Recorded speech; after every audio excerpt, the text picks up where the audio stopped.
This is Pastor Damien Antony from Cochin, Kerala. These days we hear a lot about awakening, revival, etc. All of us, we pray for a revival, end-time revival. I did a little research on this, and what I understood is this.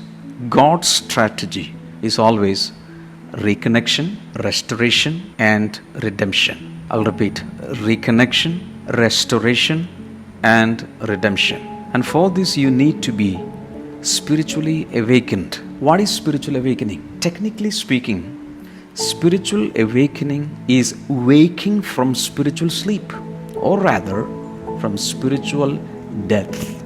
In other words, spiritual awakening is equal to resurrection.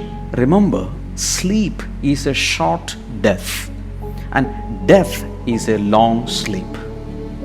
I'll say it again.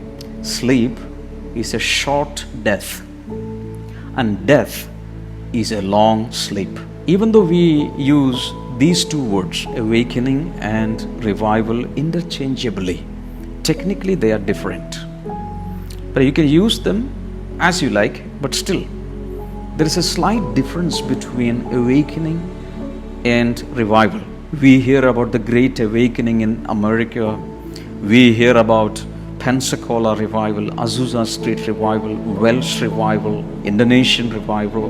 But technically, it is the unsaved who needs awakening, because awakening is waking up from death or long sleep, and the saved needs revival.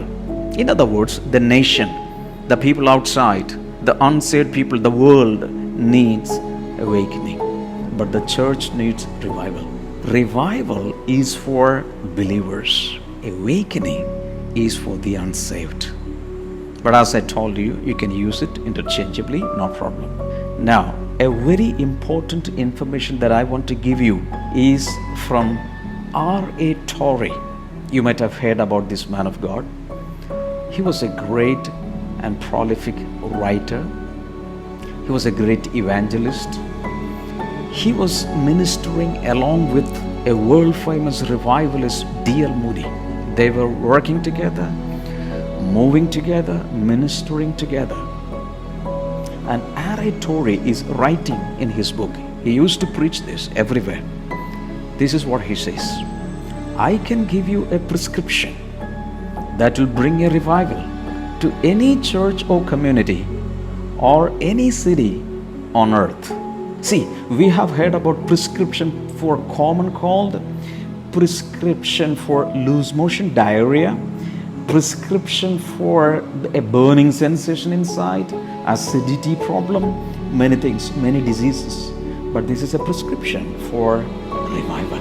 And the prescription is as follows. First, he says, let a few Christians, a few believers, they need not be many, get thoroughly right with God themselves. This is the prime essential. If this is not done, the rest that I'm to say will come to nothing. So, in his opinion, in that prescription, the first point is this. A few believers, could be a very small in number, they should get thoroughly right with God themselves. Second, let them bind themselves together to pray for a revival until God opens the heavens and comes down. I want to say it again. The second one is, these bunch of believers who are now thoroughly right with God should bind themselves together to pray for a revival, not weekly once in all-night prayer, not on Sundays, not on every Friday, not for 21 days, not for 40 days, but until God opens the heavens and comes down.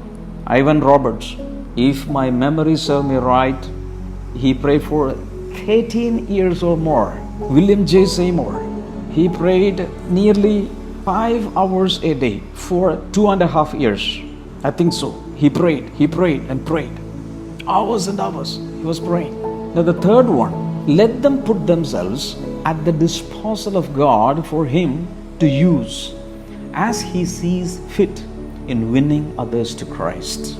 In other words, the third point in the prescription is this: these people who bound themselves together to pray, they should now submit their lives, surrender their lives into the hands of God to use as He sees fit, not according to the mission board, not according to the church's agenda or modus operandi, but as God sees fit in winning others to Christ. That means they must engage in the business of soul winning. So in brief, in nutshell, I'm going to give you the prescription once again. Number one, a few believers should get thoroughly right with God. Number two, these bunch of believers should pray until the revival comes down from heaven.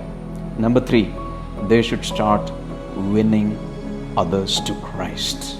And one more thing, according to R.A. Torrey, wherever this prescription was used, implemented, in all such places, in any part of the world, wherever people use this prescription, they sow a great revival. God bless you.